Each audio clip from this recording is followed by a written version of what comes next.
Bom, então a nossa primeira peça do estágio trabalhista é a reclamação trabalhista.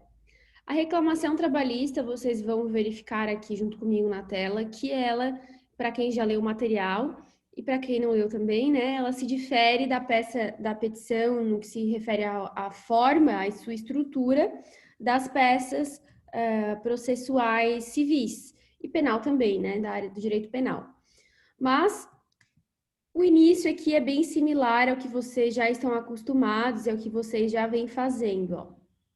Primeiramente, nós vamos iniciar o processo por meio dessa reclamação trabalhista, né? Então, isso tem que ficar ciente para todo mundo, é a peça que vai dar início ao processo.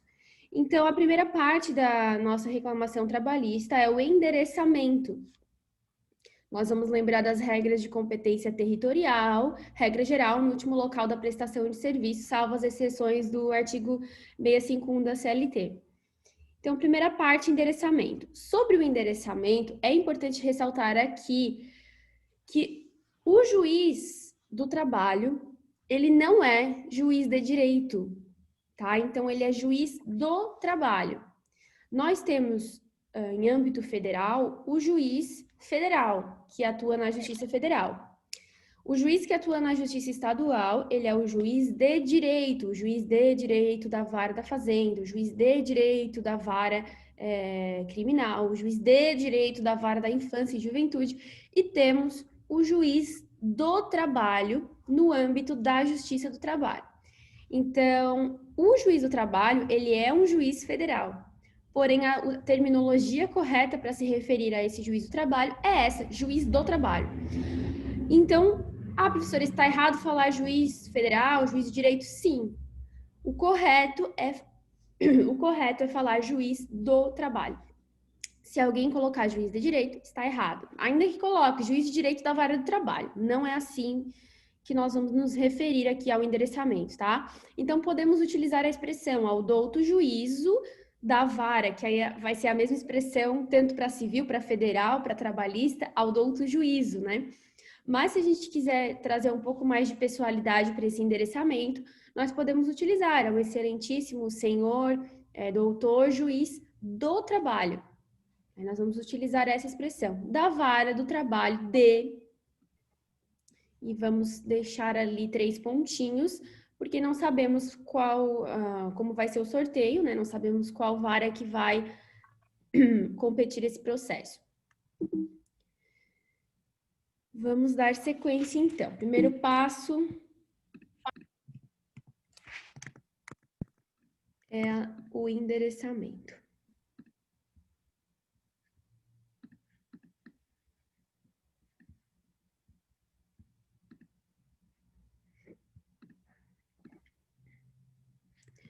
Então, depois do endereçamento, nós vamos ter, mesma coisa que você já vem fazendo, qualificação das partes, nome da peça e fulcro. Então, é primeiro endereçamento, depois qualificação das partes, nome da peça e fulcro. E aqui, gente, apesar de a OAB aceitar, tá? Qualificação e endereços completos, essa expressão aqui, nós vamos utilizar sempre a qualificação completa para a reclamação trabalhista. Então, caso o caso concreto ele indique os dados, nós vamos preencher os dados. Caso o caso concreto não indique os dados, nós vamos colocar RG, 3 pontinhos, CPF, 3 pontinhos, residente domiciliado no endereço, 3 pontinhos. Então, sempre vamos fazer a qualificação completa para que a gente treine e saiba quais são os dados que precisam estar ali na qualificação, que é RG, CPF e endereço das partes. Profissão também, tá? Desempregado ou, enfim, qual seja a profissão que exerce, pode usar estado civil, 3 pontinhos, tá? A Justiça do Trabalho, na reclamação trabalhista, nos requisitos da petição inicial, ela não exige tantos detalhes quanto o Código de Processo Civil exige, mas mesmo assim a gente vai sempre tentar colocar ali na qualificação a maior quantidade de informações, que na verdade não serão informações, serão 3 pontinhos, reticências, né? Mas a gente vai fazer isso para treinar vocês, porque caso chegue numa hora de uma prova e vocês não lembrem quais são os dados, aí vocês podem utilizar a qualificação completa, que vai salvar vocês. Mas é sempre bom que vocês saibam quais são os elementos necessários para a qualificação.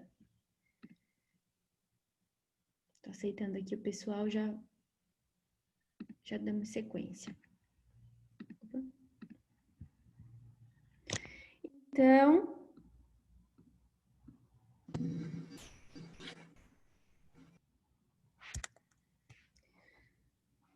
endereçamento, qualificação das partes e nome da peça e fulcro. A nossa reclamação trabalhista, ela tem fundamento no artigo 840, caput e parágrafo 1º da CLT. Está aqui no material de apoio. Artigo 840, caput e parágrafo 1º da CLT.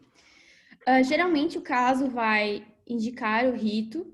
Caso não indique o rito, vocês vão utilizar assim, a não ser que o salário do reclamante seja muito alto e que vocês verifiquem que a ação, ela se trata... Como é que tá o Zoom aqui? Tá gravando? Pode desligar o microfone? Por gentileza. Espera que eu vou desligar aqui. Retomando então sobre o rito,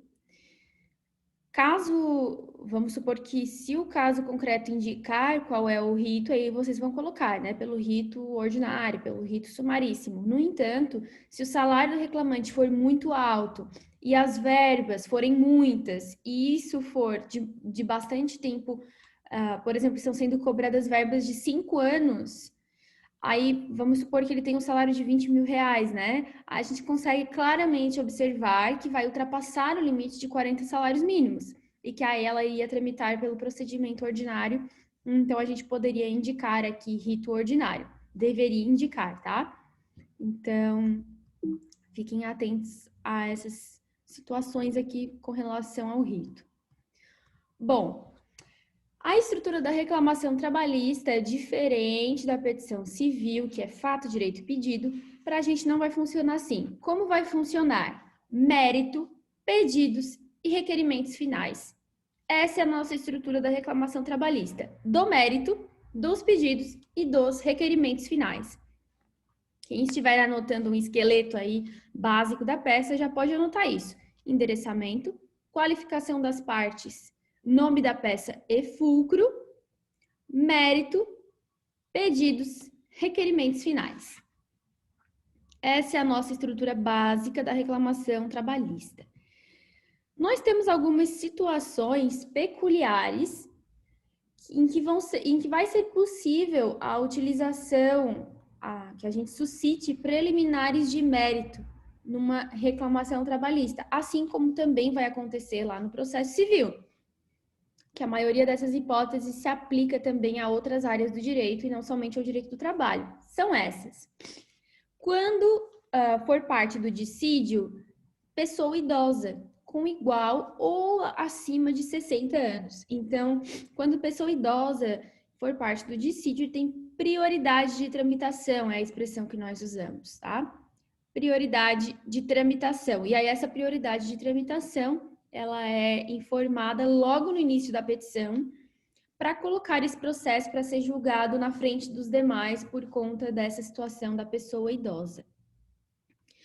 Dissídios que versam exclusivamente sobre salários, salário que não foi pago. Se a demanda versar apenas sobre salário, sobre debate a respeito de salário, aí sim ele vai ter prioridade de tramitação, porque se trata de verba totalmente de natureza alimentar. Então, se tem que esse obreiro, esse reclamante, ele está sem receber salário há um tempo, o que ensejou ali a propositura de uma reclamação trabalhista, que vai, então, exigir uma resposta do judiciário mais rápida para essa situação, por isso terá prioridade de tramitação.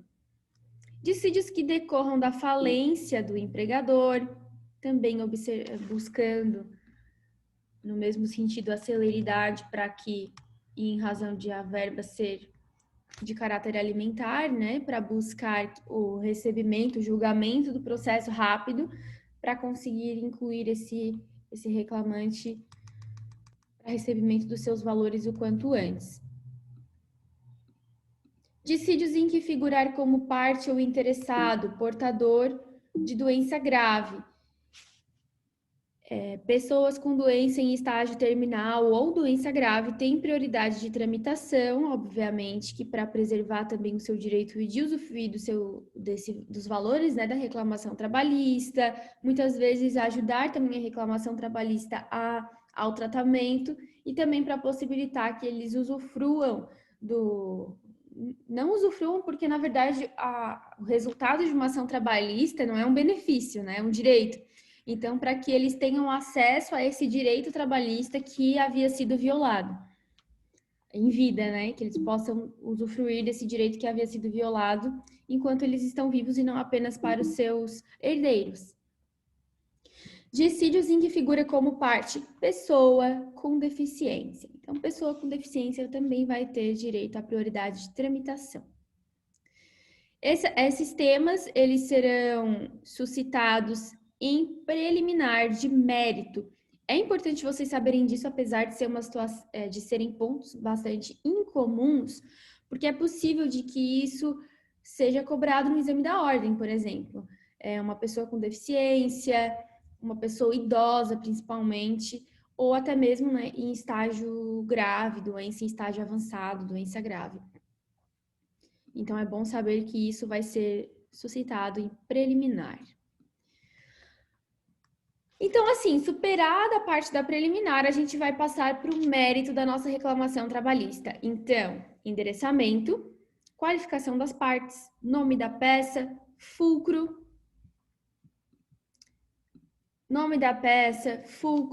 preliminar de mérito, se houver, mas aí vocês não esquentem a cabeça com isso, porque se houver, vocês vai chamar atenção, mas 99% dos casos não vai haver preliminar de mérito, tá? Então, vocês vão guardar mérito, pedidos e requerimentos finais. E agora, aqui no mérito, é onde tudo que foi violado de direito do reclamante vai ser suscitado. Tudo que o reclamante tem direito, tudo que a gente vai alegar na nossa reclamação trabalhista vai estar no mérito. E o mérito, ele é interessante porque ele é dividido por teses. Então, por exemplo, se eu tenho um reclamante que eu fiz a consulta e eu identifiquei que eu tenho 5 pontos para cobrar na Justiça do Trabalho, 5 pontos para levar ao Poder Judiciário, eu vou utilizar 5 pontos no mérito e cada partezinha vai servir para uma tese. E aqui eu tenho um exemplo disso, né?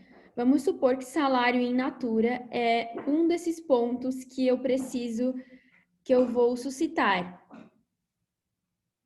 Então, eu tenho aqui mérito. Eu gosto de utilizar aqui letra A, tá, gente? Eu sugiro que vocês utilizem o mesmo. Então, a gente vai colocar aqui. Vai ser a primeira parte, né, do mérito. Aqui é 1 em números romanos, tá? Então, letra A, salário in natura. E aí eu vou fazer um parágrafo contando um fato. Gente, é um parágrafo, no máximo 2, mas é um parágrafo. Então, é um parágrafo para falar do mérito, um parágrafo para falar do direito e um parágrafo para falar do pedido. E isso vai se repetir em cada tópico, em cada tese que eu vou utilizar dentro do mérito. Essa é a diferença da reclamação trabalhista e das petições trabalhistas. Todas elas, na maioria, nós vamos sempre utilizar dessa forma, sempre escrever dessa forma. Então, vamos lá. Salário in natura. Primeiro parágrafo, fato. A reclamante pagava mensalmente em favor do reclamante, durante 5 anos, aluguel de veículo no valor de R$500, apenas para que tivesse mais conforto, sendo absolutamente desnecessário para o trabalho. Pronto. Contei o fato. Contei o que precisava. Não preciso trazer muita especificação, discorrer muitos detalhes de como aconteceu, não preciso contar história triste, não preciso narrar para o juiz sentir como foi receber esse aluguel durante todo esse tempo da contratualidade. Não preciso. Basta que eu narre o fato. O reclamante recebia, por tanto tempo, aluguel de veículo no valor de tantos. E não era utilizado para o trabalho. Fica caracterizado aí que ele recebia um salário utilidade. E aí embaixo a gente vai trazer a fundamentação legal, olhem só. Com base no artigo 458, as utilidades fornecidas por força de trabalho de forma habitual têm natureza salarial, devendo integrar o salário para fins de projeções legais. Falei do fato, já falei do direito em um único parágrafo, e aí agora eu venho fazer o fechamento desse tópico. Vou falar do pedido. Diante do exposto, requer a integração do valor do aluguel pago mensalmente pela reclamada para fins e reflexos nas verbas contratuais e rescisórias. E, por fim, requer a retificação para incluir o salário in natura na carteira de trabalho do reclamante. Então, ele tem direito ao reconhecimento desse valor como verba salarial, tem direito à integralização desse valor ao seu salário para a verba salarial, e é claro, com reflexos para todas as verbas trabalhistas. Que reflexos são esses? FGTS, 13º, caso não tenha recebido, né, com base nesse valor, provavelmente não, férias, FGTS, INSS, então esse valor tem que refletir para todas as verbas trabalhistas e é isso que nós vamos pedir. Então, fechou aqui o ponto 1 do mérito sobre salário in natura. Aí nós vamos para a segunda tese, aí nós vamos colocar letra B. Aí vamos pôr aqui, por exemplo, das horas extras. Das horas extras. Vamos fazer um parágrafo do fato, um do direito e um do pedido. Depois vamos para a letra C, do intervalo intrajornada. Vamos fazer um parágrafo de fato sobre o intervalo intrajornada, um do direito. O artigo 71 da CLT estabelece que a jornada de trabalho, se extrapolada, deverá ser paga com um adicional mínimo de 50% e tal. Pedido. Deste modo, considerando que o autor trabalhava além da jornada, faz jus ao pagamento do período suprimido com um adicional de 50%. Sempre fato, direito e pedido para cada tópico. Pessoal, até aqui, entendido do mérito? Antes que acabe a nossa conversa.